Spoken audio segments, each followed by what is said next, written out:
Don't forget to subscribe our YouTube channel. Hi viewers, आज का जो हमारा टॉपिक है फंक्शंस ऑफ मैनेजमेंट।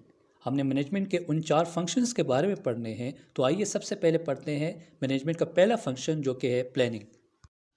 अगर हम प्लानिंग की बात करें तो प्लानिंग एक ऐसी चीज़ है कि एक लाए अमल जो बनाना होता है, ठीक है। आप किसी चीज़ को अचीव करना चाहते हो, किसी आपका कोई गोल है या आपका कोई ऑर्गेनाइजेशन है, ठीक है। तो मैनेजमेंट में हम ऑर्गेनाइजेशन और कंपनी की बात करते हैं, तो उसको लेके हम बात करेंगे कि अगर आपका कोई गोल है, आपका ऑर्गेनाइजेशन का कोई गोल है, आपका कोई इंस्टीट्यूशन है, आपकी कोई एकेडमी है, आपकी कोई भी चीज़ हो, तमाम चीज़ें जो होती कोई ना कोई प्लानिंग उसके लिए रिक्वायर्ड होती है। चाहे आप स्कूल चला रहे हो, चाहे कंपनी चला रहे हैं, चाहे आप एक शॉप चला रहे हैं, चाहे आप रेस्टोरेंट चला रहे हैं, तमाम ब्रांड चला रहे हैं, जितनी भी होती है उसके लिए प्लानिंग लाजमी होती है।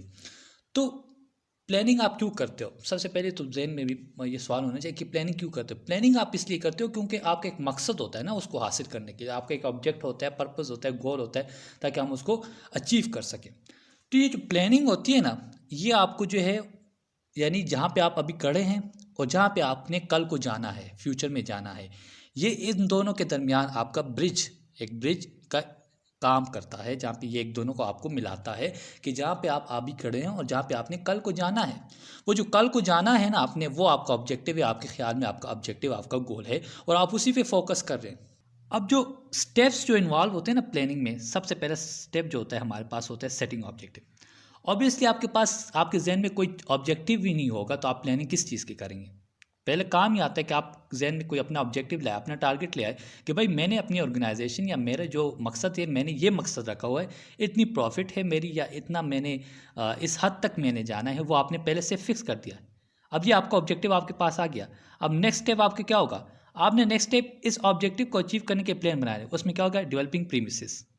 तो ये जो, या डेवलपिंग प्लान, तो ये जो आपका प्लान बना, सेकंड पे आपने उस पे प्लान पे बनाने पे फोकस कर दिया। यानी पहला आपका ऑब्जेक्टिव, अब प्लान बना रहे हैं, ठीक है। अभी आप जब प्लान बना रहे हैं तो आप कहेंगे कि इसमें कौन कौन सी ऐसे और मेथड्स होंगे हमारे पास जो हम यूज़ कर सकें। अलग मेथड्स होंगे, अल्टरनेटिव मेथड्स होंगे, जिससे हम अपने मकसद को बहुत जल्दी हासिल कर सकें। फिर आप उन जो दूसरे और मेथड्स होंगे जिनके ज़रिए आपने हासिल करना है, उनको भी लिखेंगे अपने पास। फिर आपने जब उन मेथड्स को लिखा, उन ज़राए को लिखा जिसके थ्रू आपने जाना है अपने ऑब्जेक्टिव, अपने मकसद की तरफ, उसमें आप देखेंगे कि इनमें क्या क्या मुश्किलात आएंगी, उनका जायज़ा लेंगे। फिर उसमें लिखी गई प्लान में, फिर उसको उसको जायज़ा लेके, उसका जब जायज़ा लिया, फिर अगला काम आपका ये होगा कि आपका कितने रिसोर्सेज इसमें लगेंगे।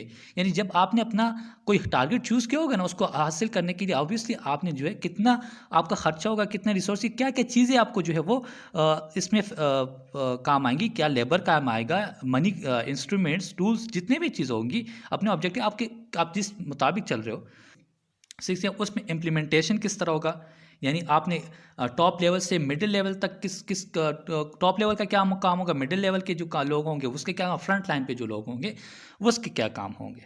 तो ये आपने इम्प्लीमेंटेशन पॉलिसी भी, या और प्लानिंग आप कहते हैं, इसमें बना दी। फिर फॉलो ऑफ एक्शन, यानी आप एक मैनेजर हो ना एक ऑर्गेनाइजेशन का, आप फॉलो ऑफ एक्शन में आप इन सब चीज़ों को, जब आपने प्लान बनाया ऑब्जेक्टिव को, इन सब चीज़ों जब आपने डिवाइड किया लोगों में, डिपार्टमेंट्स में, अब मिडिल लेवल में, low level, front line level में, टॉप लेवल में आपने काम दे दिया, वर्क डिवाइड कर दिया। फिर आप इसको मॉनिटर किस तरह करेंगे, वो फॉलो ऑफ एक्शन में आएगा। फिर फर्दर हम टाइप्स सब में आते हैं प्लानिंग के। यानी प्लानिंग के कौन कौन से टाइप्स हैं? ऑब्जेक्टिव मैंने आपको बताया कि ऑब्जेक्टिव जो है वो आपका सिर्फ ख्याल ही में नहीं हो, चाहे अपने ख्याल में ऑब्जेक्टिव सेट किया, ये नहीं।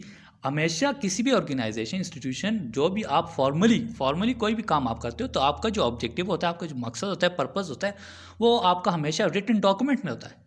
तो ऑब्जेक्टिव में तो सबसे पहले ये बात आ गई कि आपने जो सबसे पहले जो काम करना है ऑब्जेक्टिव में, यानी आपका एक लेवल, आप एक गोल सेट कर रहे हो, तो उसमें उसको आपने फॉर्मली रिटन में लेके आना है, ठीक है। फिर दूसरी जो हमारे पास स्टेप है, स्ट्रेटेजी। आपकी स्ट्रेटेजी क्या है? आपने तो प्लान तो बनाया है, लेकिन उसको किस स्ट्रेटेजी से आपने फॉलो का, मतलब उस पर जो है वो अचीव करना है, मतलब आपका कौन सा एक तरीकाकार किस तरह होगा, आपका एक लाए अमल किस तरह होगा, ये स्ट्रेटेजी में हम बात करें। यानी प्लान को अचीव करना किस तरह आपने वो एक कौन सा तरीक़ेकार, कौन सा एक स्ट्रेटेजी जो आपने अपनानी है, वो तो वो हो गई। फिर आती है पॉलिसी। हर कंपनी की डिफरेंट पॉलिसीज़ होती हैं, उस पॉलिसी से वो नहीं हटती। हर कंपनी की डिफरेंट पॉलिसी होती है, वो किसी को कॉपी नहीं करती। पॉलिसी का अगर हम सेकंड नाम तजवीज़ करें तो हम कहते हैं प्रिंसिपल्स, यानी मेरी कंपनी की तो ये प्रिंसिपल्स है, मैं इन प्रिंसिपल्स को कैसे छोड़ सकता हूँ। तो हर कंपनी के एक अलग प्रिंसिपल्स होते हैं, हर एक ऑर्गेनाइजेशन के। थर्ड हमारे पास आते हैं, फोर्थ सॉरी आता है प्रोसीजर।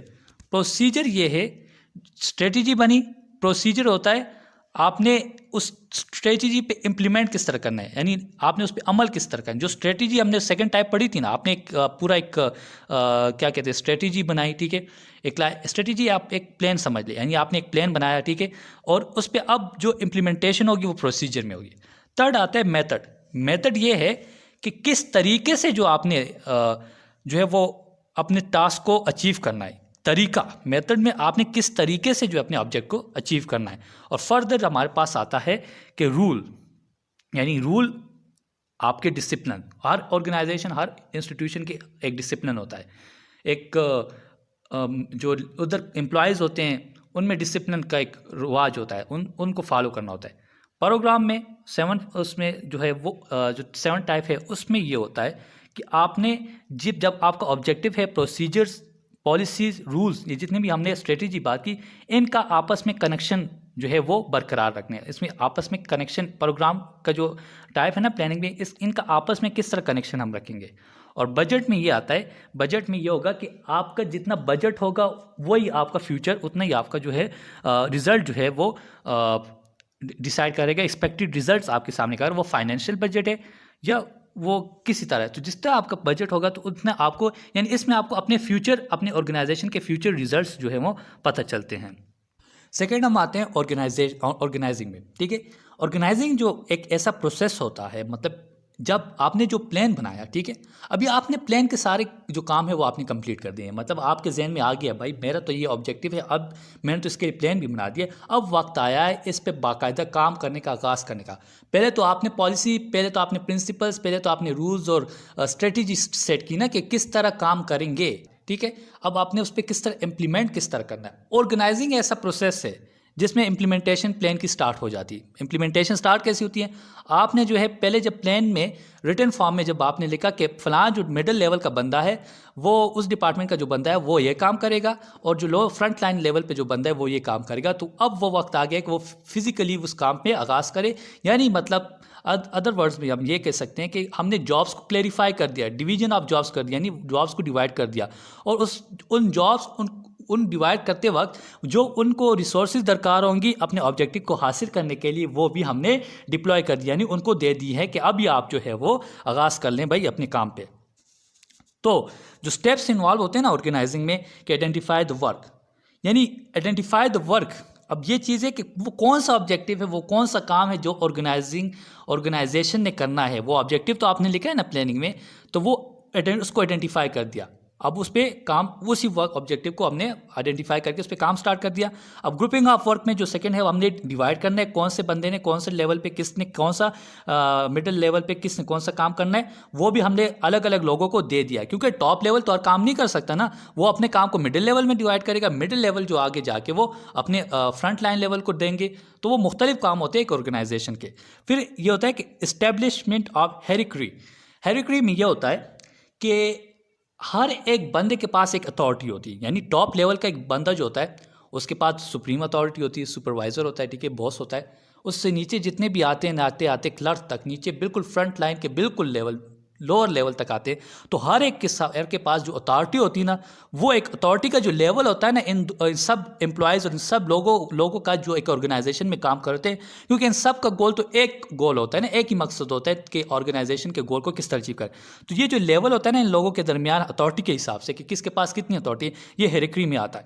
तो डेलीगेशन ऑफ अथॉरिटी, ये जो डेलीगेशन ऑफ अथॉरिटी होती है ना, कि यहाँ पे जो है मैनेजर जो डिसाइड करता है कि किस बंदे को हमने कौन सा काम देना है। और कोऑर्डिनेशन में ये होगा कि कोऑर्डिनेशन में है कि तमाम जितने भी मिडिल लेवल हो गए, मिडिल लेवल के जितने भी लोग आते हैं, फिर फ्रंट लाइन लेवल के आते हैं, टॉप लेवल के जितने भी लोग हैं, इन तमाम लोगों के आपस में कोऑर्डिनेशन लाजमी होना चाहिए। ऐसा ना हो कि एक जो बंदा है, एक मिडिल लाइन का बंदा जो है, वो जो काम कर रहा है वो टॉप लेवल भी वही काम कर रहा हो, उसी टास्क के पीछे लगा, और मिडिल लेवल भी पीछे उसके पीछे लगा, और लो लेवल भी उसके पीछे लगा। तो इससे क्या होगा, वेस्टेज ऑफ टाइम होगा। एक ही काम के पीछे, एक ही टास्क के पीछे सारे लगे हुए।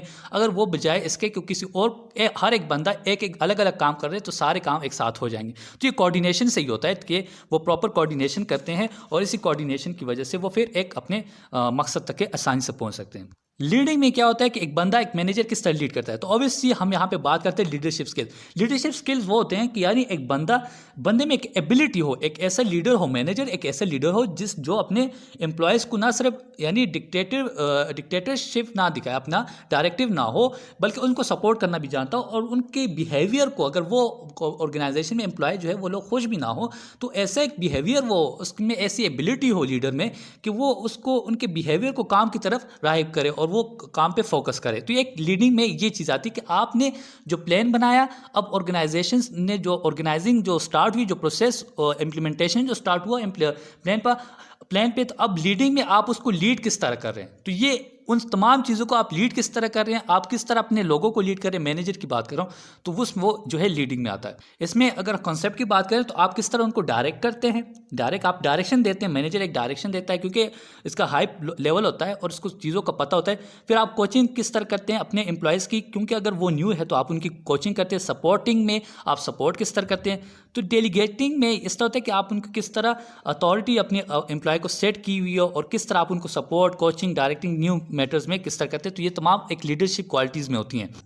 कंट्रोलिंग जो है वो एक्चुअली एक ऐसा फंक्शन है मैनेजमेंट का कि जहाँ पे जो मैनेजर है वो देखता है कि यार एक जो चीज़ हो रही है वाकई में इम्प्लीमेंटेशन के मुताबिक हो रही, कंफर्म करता है।